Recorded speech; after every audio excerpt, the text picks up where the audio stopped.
Comme ça vers l'avant. C'est pas parce qu'ils courent comme ça, hein, c'est parce que au moment du contournement du piqué, ils vont devoir tendre le bras pour bloquer le passage à l'angle. Imaginez qu'il y a un piqué ici. On arrive au bout des 200 mètres et il est dans la corde. Il va tourner plus près du piqué que moi. Si je veux l'empêcher, au moment où on bouge, je vais tendre mon bras pour le pousser. Et lui, il a intérêt à tendre son bras pour me bloquer le passage, ou encore mieux, peut-être ralentir un peu avant pour que je le dépasse, et puis immédiatement après prendre appui sur moi pour me pousser et ralentir grâce à moi et réaccélérer grâce à l'appui qu'il va avoir sur moi. Et vous comprenez donc toute la stratégie qu'il va y avoir. Quand on va être, on le refait au ralenti, on est là, le piqué est là-bas, on va pouvoir contourner, on est là, on arrive, moi je vais essayer de faire ça. Si je suis trop rapide, il peut prendre lui appui et me pousser. Si c'est lui qui est trop rapide et qui ne décélère pas assez, c'est moi qui vais pouvoir le pousser, l'écarter, et il va tourner du mauvais côté, il sera éliminé.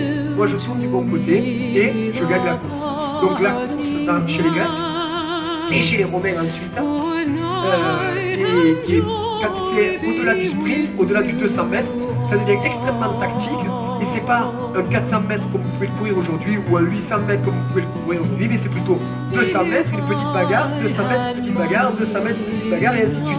Imaginez quand on fait 12 fois le stade, quand on fait 10 000 allers-retours, chaque fois, on est en train de se battre au contournement, on doit ralentir, bloquer, réaccélérer, ralentir, bloquer, réaccélérer. C'est extrêmement physique, beaucoup plus dur que si on doit faire un 400 mètres ou un 800 mètres classique. Ensuite, les Grecs vont multiplier les disciplines et notamment, ils vont amener une discipline, une épreuve très particulière composée de 5 disciplines, le pentathlon. Le pentathlon antique est composé d'une triade, 3 lancers, d'une course, la course du stade, et de la lutte hors ses pattes. On va vous montrer les javelots qui sont utilisés pour le lancer. Les collègues vont passer un peu plus près de vous. Le lancer chez les Grecs se fait avec un javelot très léger en bois creux. Comment nous savons que c'est un bois creux? Les pointes qu'on vous présente sur ces javelots sont des copies de celles qui ont été découvertes à Olympie. Vous pouvez voir qu'elles ont une petite tête pyramidale et sous cette tête pyramidale, il y a une tige.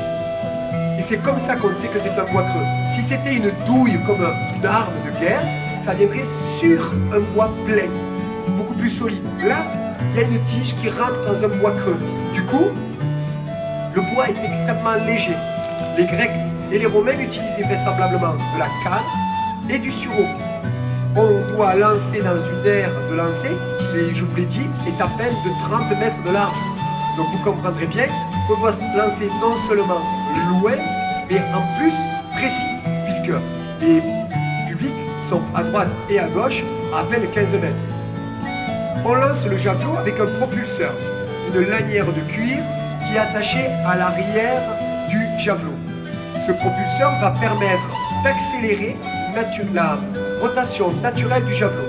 On attache le javelot à l'arrière, comme vous voyez. On passe les doigts dans la boucle, l'anneau qui est à l'avant. On tient le javelot comme ceci et on va tirer sans élan sur la lanière cuir qui est en bas. On va tirer au moment de lâcher, tire sur le javelot, ce qui va avoir pour effet de faire tourner le javelot sur lui-même comme ceci et de faire partir le javelot. Quand le javelot accélère sa rotation comme ceci, il redresse sa trajectoire. Ceci est une notion de balistique qui aujourd'hui est utilisée dans vos armes à feu. À l'intérieur du canon de vos armes à feu, il y a une strie qui permet de faire tourner l'ogive plus rapidement et donc de faire tourner des armes plus précises. Et bien, ce tir précis était pratiqué déjà par les Grecs il y a 2000 ans et plus. En tirant sur le propulseur, on accélérait la rotation naturelle du javelot et on tirait plus précis. En tout cas, c'est important pour le public qui est à peine à 15 mètres. Je rappelle qu'aujourd'hui, quand vous lancez, vous avez plus de 100 mètres en face de vous avant d'avoir du public, puisque vous avez l'air de lancer, vous avez des pistes à droite et à gauche, et les gradins avec les petits. Donc le gradin, les gradins, ils sont à plus de 100 mètres l'un de l'autre.